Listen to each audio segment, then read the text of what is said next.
দুনিয়ার মধ্যে সবচাইতে বড় নিয়ামত হচ্ছে সুস্থতা থাকা। আপনি যদি সুস্থ থাকেন, আপনার দুনিয়ার সমস্ত কিছু ভালো লাগবে।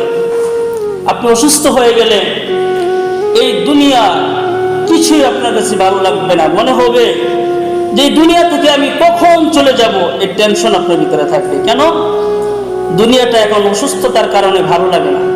দেখেন না, আমরা বলি আল্লাহ হয়তো সুস্থতা দেন, নয়তো নিয়ে যান। অথচ ওই মানুষটা এই দুনিয়ার প্রেমে, দুনিয়ার ভালোবাসায় সে মুগ্ধ। কিন্তু কেন?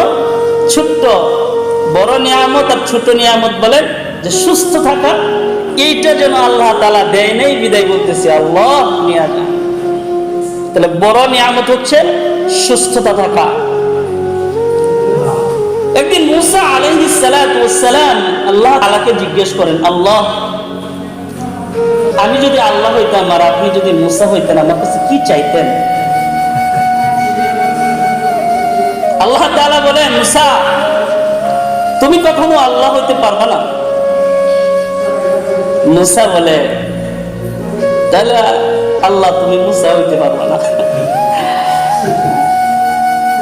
আচ্ছা ঠিক আছে, তো আমি যদি মুসা হইতাম তাহলে আমি তোমার কাছে সুস্থতার নিয়ামত চাইতাম। সুবহানাল্লাহ বিহামদিহি।